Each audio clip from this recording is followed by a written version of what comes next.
오늘은 고린도후서 5장 18절에서 6장 2절의 말씀으로 우리는 화해의 사절입니다 라는 제목으로 함께 말씀을 나누겠습니다. 말씀을 봉독하겠습니다. 이 모든 것은 하나님에게서 났습니다. 하나님께서는 그리스도를 내세우셔서 우리를 자기와 화해하게 하시고 또 우리에게 화해의 직분을 맡겨주셨습니다. 곧 하나님께서 사람들의 죄과를 따지지 않으시고 화해의 말씀을 우리에게 맡겨주심으로써 세상을 그리스도 안에서 자기와 화해하게 하신 것입니다. 그러므로 우리는 그리스도의 사절입니다. 하나님께서는 우리를 시켜서 여러분에게 권고하십니다. 우리는 그리스도를 대리하여 간청합니다. 여러분은 하나님과 화해하십시오. 하나님께서는 죄를 모르시는 분에게 우리 대신으로 죄를 씌우셨습니다. 그것은 우리가 그리스도 안에서 하나님의 의가 되게 하시려는 것입니다. 우리는 하나님과 함께 일하는 사람으로서 여러분에게 권면합니다. 하나님의 은혜를 헛되이 받지 않도록 하십시오. 하나님께서 말씀하시기를 은혜의 때에 나는 내 말을 들어주었다. 구원의 날에 나는 너를 도와주었다 하셨습니다. 보십시오.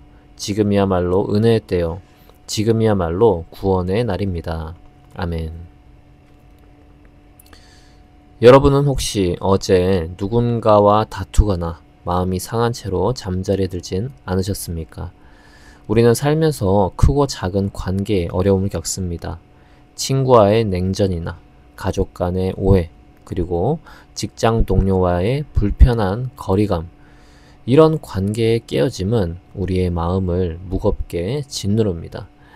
그러나 이 모든 깨어진 관계의 근본에는 바로 죄로 인해 단절된 하나님과 인간의 관계가 있습니다.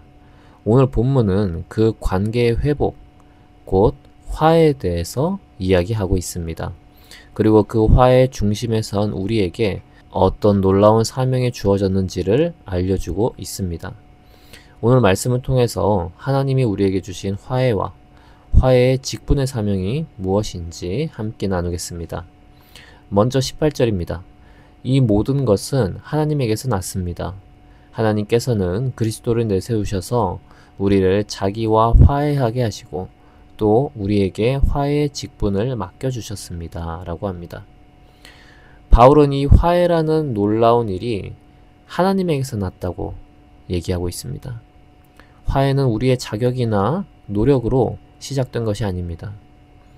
우리는 아담의 죄로 인해서 하나님과 원수가 되었고 또 그 사이에 건널 수 없는 깊은 강이 생겼습니다. 사람들은 율법을 지키고 선한 일을 행해서 그 강을 건너보려고 하지만 성경에서는 모든 사람이 죄를 지어 하나님의 영광에 이르지 못했다라고 말하고 있습니다.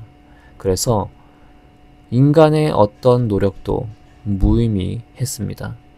그러나 하나님께서 먼저 손을 내미셨습니다. 19절에는 이렇게 말하고 있습니다. 곧 하나님께서 사람들의 죄가를 따지지 않으시고 화해의 말씀을 우리에게 맡겨주심으로써 세상을 그리스도 안에서 자기와 화해하게 하신 것입니다. 오랫동안 말을 섞지 않던 친구와의 관계를 생각해 보십시오. 그 침묵을 깨고 먼저 손을 내미는 것은 큰 용기입니다. 바로 하나님께서 그 일을 하신 것입니다. 우리의 죄를 예수 그리스도께 전가하시고 십자가를 통해서 우리와 화해하셨습니다. 그러니까 이 화해에 대해서 우리는 어떤 대가도 치르지 않은 수혜자입니다. 그러므로 이 화해에 대해서 우리가 자랑할 것도 없고 내세울 것도 없습니다. 오직 감사함으로 이 화해의 은혜를 받아들일 뿐입니다. 그리고 더불어서 하나님께서는 이 화해의 말씀, 이것을 우리에게 맡기셨습니다. 그렇다면 이제 이 화해의 드라마 속에서 우리의 역할은 무엇일까요? 20절이 우리의 정체성을 가르쳐주고 있습니다.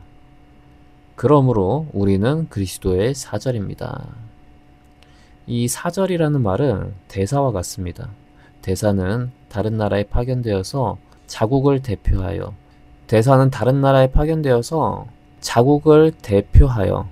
자국의 뜻을 전합니다. 마찬가지로 우리는 이 땅에 파견된 하나님 나라의 대사입니다. 그리스도의 사절입니다. 바울은 이렇게 말합니다. 하나님께서는 우리를 시켜서 여러분에게 권고하십니다. 즉 우리의 입을 통해서 하나님께서 친히 말씀하신다는 것입니다.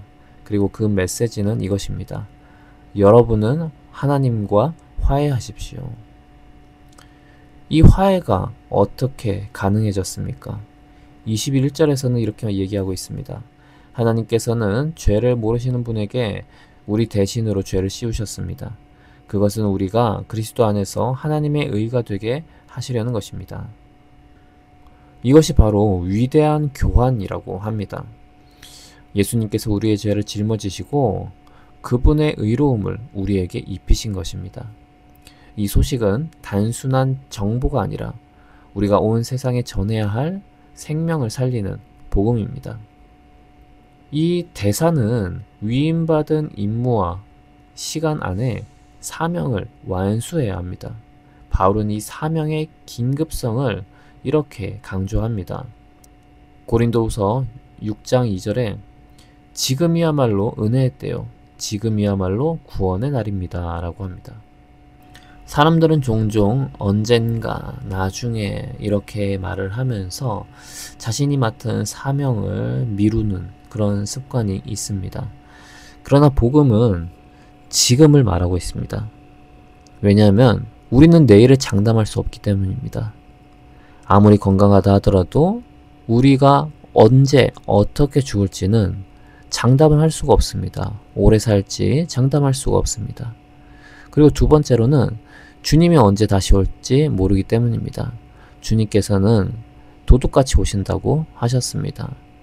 그래서 언제 복음의 사명을 다하는 날이 올지 모르기 때문에 우리는 지금 바로 그 사명을, 그리스도의 대사의 사명을 감당해야 하는 것입니다.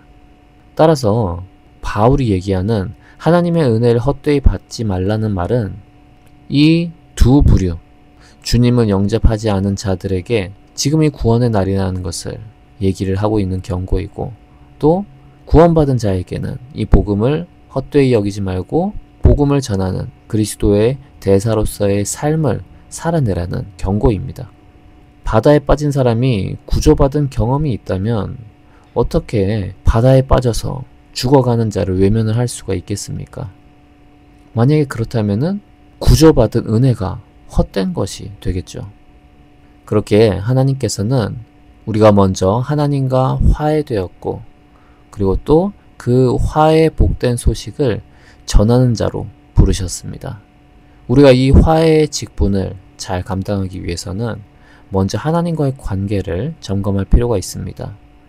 우리가 정말 죄나 불순종으로 인해서 주님과의 서먹한 관계인지 아닌지, 정말 주님의 은혜 안에 있는지, 주님께 용서받을 것이 있으면은 용서받아야 하겠습니다. 그리고 주님과의 관계가 더욱더 돈독해져야 할 것입니다. 그리고 그 다음으로는 우리의 삶을 통해서 평화를 만드는 사람으로서 살아가야 하겠습니다. 주변에 깨어진 관계들을 돌아보고 마음이 상한 가족들이나 불편한 직장 동료들이나 그런 사람들을 위해서 기도하고 먼저 손을 내밀어 보는, 그리고 또 주님께서 우리를 살리신 그 복음의 은혜를 전함으로써 정말 화해의 대사의 역할을 잘 해나갈 수 있도록 힘써야 되겠습니다. 하나님께서는 우리를 하나님 나라의 대사로서 세우셨습니다. 우리가 먼저 그 대사로서의 정체성을 공고히 하고 우리에게 주어진 그 사명을 잘 감당하는 자가 되어야 하겠습니다. 기도하겠습니다. 하나님 아버지 감사합니다. 주님께서는 우리에게 사명을 주셨습니다. 그런데 그 사명을 감당하기 위해서는 먼저 우리가 하나님과 철저하게 화평의 관계를 맺어야 하겠습니다. 그리고 그 은혜로 인해서 우리는 화해의 말씀을 전하고 화해의 직분을 잘 감당해야 하겠습니다. 주님 아버지, 우리에게 은혜를 베풀어 주셔서 이 모든 것들을 잘 감당할 수 있도록 인도하여 주시옵소서. 예수님의 이름으로 기도합니다. 아멘.